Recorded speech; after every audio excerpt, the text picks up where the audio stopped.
On vient de sortir une petite nouveauté chez GoToGuy, le MVP Ladder.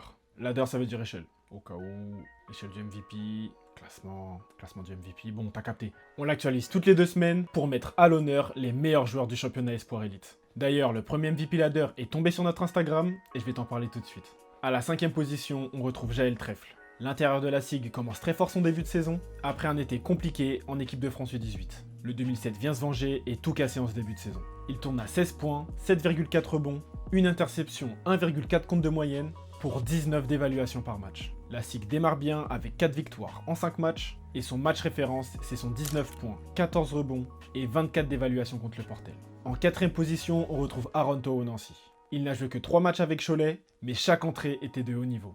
Il tourne à 19 points de moyenne avec 5,7 passes et 20,3 d'évaluation. On s'attendait à ce que Aaron performe en espoir, mais ses performances étaient tellement solides qu'il a eu sa chance très rapidement avec les pros. Et autant vous dire qu'il l'a bien saisi. Pas sûr qu'on le revoie énormément avec les espoirs cette saison, mais c'est déjà le meilleur joueur de cette équipe invaincue.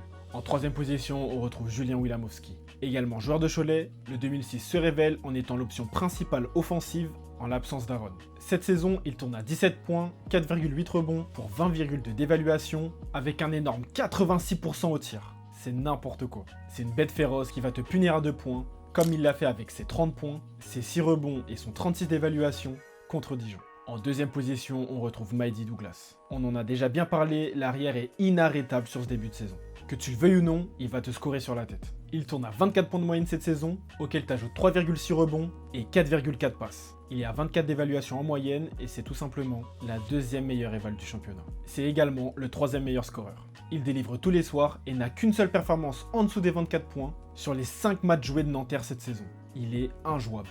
Et en première position, on retrouve nul autre que Bastien Grassoff. Lui aussi de la génération 2007, le GoToGuy of the Week de la semaine dernière, et le meilleur joueur espoir de ce début de saison. Il est archi complet, il tourne à 21 points, 4,5 rebonds et 4,8 passes de moyenne pour 21 d'évaluation. Avec, s'il vous plaît, 50% à 2 points et à 3 points. Efficace. On voit bien qu'il est au-dessus du lot, et visiblement, Le Mans aussi. Il nous a lâché une perf de dingue en Betclic Elite, avec 17 points, 5 rebonds, 3 passes, pour 19 d'évaluation contre le Portel. Et vous aurez mis qui dans le classement ?